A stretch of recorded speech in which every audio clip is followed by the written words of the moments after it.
नमस्कार मित्रों, स्वागत है आपका आपके के पसंदीदा यूट्यूब चैनल बीपीएस गस्सीपुर में। आज मैं आपके सामने एक ऐसा अध्याय लेके आया हूँ, कक्षा 10 सामाजिक ज्ञान विषय का मौर्य वंश लेके आया हूँ। मौर्य वंश एक ऐसा राजवंश जिसने भारत को विश्व के नक्शे पर एक अलग महान शख्सियत के रूप में उभारा या फिर प्रस्तुत किया। आज मैं बात करने जा रहा हूँ मौर्य वंश की। मौर्य वंश की अगर नींव की बात करें तो मौर्य वंश के अंदर बहुत सारे प्रतापी शासक हुए, लेकिन सर्वप्रथम जिस शासक ने मौर्य वंश की नींव रखी, जब मौर्य वंश का दुनिया में नाम किया तो वो था चंद्रगुप्त मौर्य। चंद्रगुप्त मौर्य एक बिल्कुल असाधारण, जब बोले तो सिंपल व्यक्ति था। जैसे ये तक्षशिला के आचार्य कौटिल्य के साथ मिला या फिर उनको साथ रहने का मौका मिला, उसके बाद में इन्होंने अपने प्रतिभा का मौका दिखाना शुरू कर दिया। और उसके बाद में चंद्रगुप्त मौर्य ने कौटिल्य के साथ मिलकर के मगध के शासक, देखिए मगध एक महाजनपद था, मैंने कल जनपदों के बारे में बात की थी, तो एक महाजनपद था। लेकिन मगध महाजनपद के जो नंद वंश के शासक थे गणानंद को पराजित करके चंद्रगुप्त मौर्य ने मगध के अंदर मौर्य वंश की नींव डाली। लेकिन इससे पहले नंद वंश का क्या हुआ, लोग उससे दुखी कैसे हो गए, तो मैं आपको बता दूं। जो गणानंद था वह क्रूर शासक था, जनता पर अत्यधिक कर लगाता था, उनसे बहुत ज्यादा प्रकार के कर वसूलता था। इन सभी बातों से जनता बहुत ज्यादा दुखी थी। तो जनता को ऐसे शासक की आवश्यकता थी जो इन सभी करों से मुक्ति दिला सके। दूसरी ओर मैं बात करूं यूनानी शासकों की, तो देखो यूनान के बहुत सारे महान शासक हुए हैं, जिसमें कि नाम आता सिकंदर महान का। सिकंदर महान जो कि विश्व विजेता बनने चला था और उसने लगभग सारी दुनिया को जीत भी लिया था। उस समय मगध पर जो आक्रमण था वो पश्चिम की ओर से सिकंदर का दिनों दिन बढ़ता जा रहा था, और जनता सिकंदर के आक्रमण से भी ज्यादा दुखी थी। उन्हें एक ऐसा शासक चाहिए था भी एक तो उनके जो कर हैं उनको नियंत्रण में कर सके, दूसरी जो विदेशी शासक सिकंदर है उसके आक्रमण से उनकी रक्षा कर सके। तो उनकी रक्षा करने के लिए और कोई नहीं था, वो चंद्रगुप्त मौर्य ही था। क्योंकि चंद्रगुप्त मौर्य ने सिकंदर के आगे के सेनापति सेल्यूकस को पराजित किया था। यानी कि ये बात है लगभग 326 ईसा पूर्व की, जिस समय यूनानी शासक सेल्यूकस ने अपनी ओर से आक्रमण शुरू कर दिए थे। लगभग वह सिंध मुल्तान के रास्ते होता हुआ मगध तक हर बार आक्रमण करता था। लगभग 326 ईसा पूर्व उसने ऐसे ही आक्रमण किया। तब जो मगध का एरिया था, इस समय यानी कि तक्षशिला का एरिया था, यहाँ का जो नेतृत्व था, यहाँ का जो शासक था वो चंद्रगुप्त मौर्य था। और जैसे ही सेल्यूकस और चंद्रगुप्त मौर्य के अंदर युद्ध शुरू होता है, तो इस युद्ध के अंदर सेल्यूकस की पराजित हो जाता है, यानी चंद्रगुप्त मौर्य विजित हो जाता है। जब सेल्यूकस को ये पता चलता है कि यार मेरे को चंद्रगुप्त मौर्य ने हरा दिया, यानी कि ये कोई साधारण व्यक्ति तो नहीं है, एक महान व्यक्ति होगा, तो उसकी महान शख्सियत से यानी कि प्रभावित होकर के सेल्यूकस अपनी पुत्री निकेटर हेलेना का विवाह चंद्रगुप्त मौर्य से कर देता है। विवाह तो करता है, इसके साथ साथ वह आज जो अफगानिस्तान है, अफगानिस्तान की जो राजधानी काबुल, कंधार, हेरात या फिर बलूचिस्तान वर्तमान पाकिस्तान में, ये सारा क्षेत्र चंद्रगुप्त मौर्य को उपहार स्वरूप दे देता है। एक तो अपनी पुत्री की शादी करवा देता है चंद्रगुप्त मौर्य के साथ, उसके बाद में काबुल, कंधार, हेरात, बलूचिस्तान का क्षेत्र भी चंद्रगुप्त मौर्य को दे देता है। चंद्रगुप्त मौर्य इस बात से बहुत ज्यादा प्रभावित होता है, वह भी अपनी ओर से उपहार स्वरूप 500 हाथी सेल्यूकस को उपहार में दान में दे देता है। उसके साथ साथ निकेटर हेलेना की शादी होती है, वो मगध में आ जाता है। उसी समय जो सेल्यूकस होता है वो अपनी ओर से एक राजदूत, जिसे हम आजकल अम्बेसडर बोलते हैं, यानी कि अम्बेसडर जब राजदूत मगध में भेजता है, चंद्रगुप्त मौर्य के साथ भेज देता है, उसका नाम होता है मेगास्थनीज। मेगास्थनीज की हमें जानकारी कहाँ से मिलती है? मेगास्थनीज ने एक पुस्तक लिखी थी जिसका नाम है इंडिका। हमें मौर्य वंश की जो संपूर्ण जानकारी है वो कहाँ से मिल रही है, या फिर हमारा प्राचीन इतिहास कैसा रहा है, इसकी जानकारी हमें कहाँ से मिल रही है? तो और वो कोई रास्ता नहीं है, कोई सबूत नहीं है, वो सिर्फ और सिर्फ है मेगास्थनीज के द्वारा लिखी हुई पुस्तक है जिसका नाम है इंडिका। इंडिका के अंदर इसका वर्णन किया गया है भी इस प्रकार से सेल्यूकस को चंद्रगुप्त मौर्य ने पराजित किया, निकेटर हेलेना से शादी की, उसके बाद वो नंद वंश को जब गणानंद को पराजित करके मौर्य वंश की नींव डाली। इस सभी के बारे में हमें जो जानकारी है वो इंडिका नामक पुस्तक से मिलती है जो मैक्सवेल ने लिखी थी। हालांकि आज इंडिका पुस्तक की जो मूल प्रतियां हैं या फिर जो असली इंडिका पुस्तक थी वो नहीं हमारे पास मिली और ना ही किसी को मिल पाई, क्योंकि कहा जाता है इतिहास के अंदर भी जब वो वापस जा रहा था उसको इतना ज्यादा गुस्सा आ गया वो समुद्र में फेंक कर चला गया था। इतिहास के अंदर ऐसा कुछ बोला जाता है। तो मैं बात करने जा रहा हूँ चंद्रगुप्त मौर्य की, यानी कि चंद्रगुप्त मौर्य ने सेल्यूकस को पराजित किया। उसके बाद में लगभग 322 ईस्वी पूर्व के लगभग मगध के जो शासक थे गणानंद उसको पराजित किया। कौटिल्य के सहायता थे। कौटिल्य को विष्णुगुप्त या फिर चाणक्य भी बोला जाता है, जो कि तक्षशिला महाविद्यालय जो विश्व के सबसे प्राचीन विश्वविद्यालयों में था, तक्षशिला जो वर्तमान में पेशावर पाकिस्तान में है, वहां के आचार्य थे। उनके सहयोग से इन्होंने गणानंद को पराजित किया था। सेल्यूकस चला गया। उसके बाद में यूनानियों ने कभी भी इस पर आक्रमण नहीं किए, बोले तो भारत पर या फिर मगध पर आक्रमण नहीं किए। चंद्रगुप्त मौर्य एक बहुत ही महान शख्सियत थे। इन्होंने अपने जीवन काल के अंदर भारत की सीमाओं में तो वृद्धि की, इसके साथ साथ जन कल्याण के बहुत सारे कार्य किए। धार्मिक शैक्षणिक थे। धार्मिक शैक्षणिक का अर्थ है यानी कि वैसे तो इन्होंने अपने जीवन के अंतिम वर्षों में जैन धर्म को ग्रहण कर लिया था, जब उसको अपना लिया था। लेकिन मगध या इनके राज्य में रहने वाले प्रत्येक व्यक्ति को अपनी इच्छा के अनुसार धर्म को अपनाने की शक्ति थी। उस समय धर्म कौन सा था? जैन, बौद्ध या फिर सनातन धर्म, तीन मुख्य धर्म थे। इनमें से जैन धर्म को यानी कि इन्होंने अपनाया, लेकिन बाकी सभी प्रजा भी अपना अपना धर्म मान सकती थी। ये थे चंद्रगुप्त मौर्य। चंद्रगुप्त मौर्य ने भारत की सीमाओं में वृद्धि की। जैसे मैंने अभी बताया आपको, जो आज का अफगानिस्तान है, पाकिस्तान तो चलो भी 1947 में हमारे से अलग हुआ।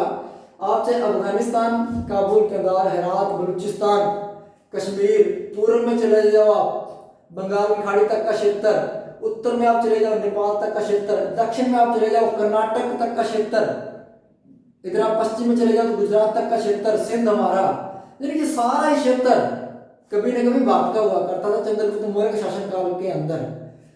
इन्होंने इतना बड़ी विजय अभियान चलाने के बाद में अपने जीवन का जो अंतिम समय था वो जैन धर्म को अपना लिया। और जैन धर्म के तहत यानी कि भद्रबाहु थे, जैन मुनि थे भद्रबाहु, उनकी देखरेख में इन्होंने जैन धर्म को अपनाया और दक्षिण में चले गए। दक्षिण मैसूर जिसे आजकल कर्नाटक बोला जाता है, कर्नाटक के पास एक श्रवणबेलगोला स्थान है, आज भी वह स्थान, उसका नाम श्रवणबेलगोला है। वहां पर दो प्रकार की पहाड़ियां, एक चंद्रगिरी की पहाड़ियां, एक नीलगिरी की पहाड़ियां। चंद्रगिरी की पहाड़ियों पर इन्होंने अपना जीवन त्याग दिया सुलेखना विधि के द्वारा। सुलेखना विधि क्या है? इसके तहत हमें यानी कि अपना खान पीन सब कुछ त्यागना पड़ता है और सिर्फ प्रभु का स्मरण करना पड़ता है, जब ईश्वर का स्मरण करना पड़ता है, ये थी सुलेखना पद्धति। लेकिन इन्होंने अपना जाने से पूर्व जो अपना शासन था, जो अपना उत्तराधिकारी था, वह अपने बेटे बिंदुसार को सारा शासन देकर चले गए। बिंदुसार यानी कि चंद्रगुप्त मौर्य का ही पुत्र था। अगर हम बात करें बिंदुसार का शासनकाल तो 298 ईसा पूर्व से लेकर के 273 ईसा पूर्व तक रहा। यानी बिंदुसार का जो शासनकाल है 298 से 273 ईसा पूर्व तक रहा। बिंदुसार का अलग अलग पुस्तकों के अंदर अलग अलग नाम आता है। जैसे बिंदुसार को एमिथ्रोचेडस भी कहते हैं, यूनानी लोग थे ना, इन्होंने बिंदुसार को एमिथ्रोचेडस कहा है। इसका अर्थ था दुश्मनों का दुश्मन। एमिथ्रोचेडस का संस्कृत या फिर हमारी भाषा में अर्थ है दुश्मनों का दुश्मन। इसे सिंहसेन भी कहा गया है तमिल ग्रंथों में। भद्रसार भी वायु पुराण के अंदर गाया, पुराण है ना, वायु पुराण के अंदर इसे भद्रसार भी कहा जाता है। और सिंहसेन इसको दिव्यदान बौद्ध ग्रंथ है, उसमें इसको कहा गया है बिंदुसार को।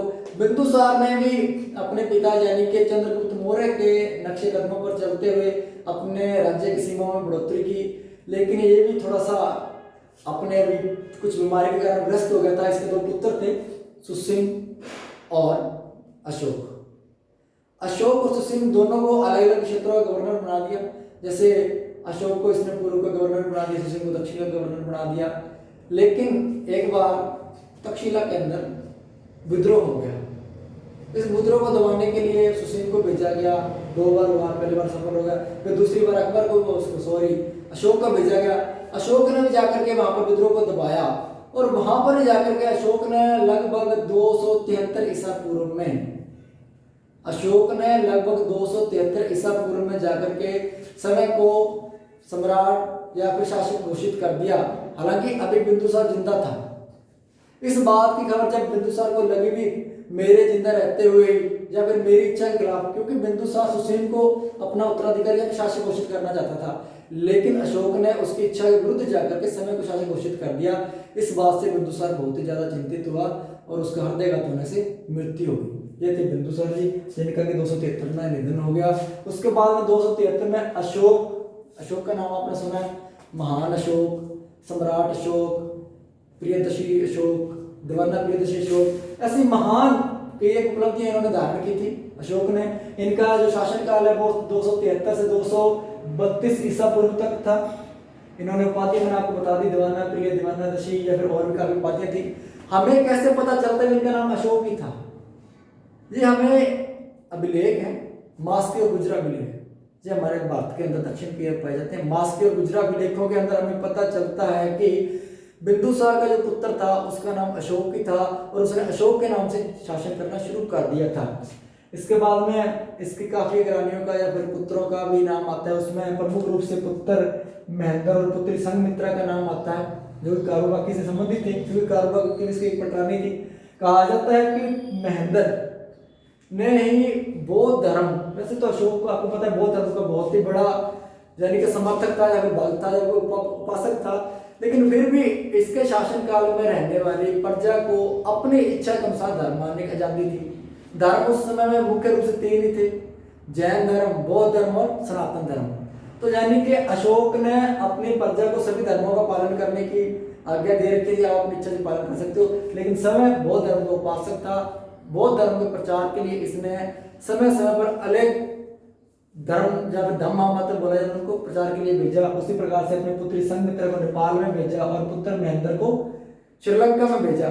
श्रीलंका के अंदर आज भी कहा जाता है कि महेंद्र के द्वारा लगाया गया बोधि वृक्ष आज भी वहां पर पाया जाता है, जो कि हमने रामायण में सुना है एक बार। ठीक है, अब बात करेंगे इसकी कलिंग विजय की।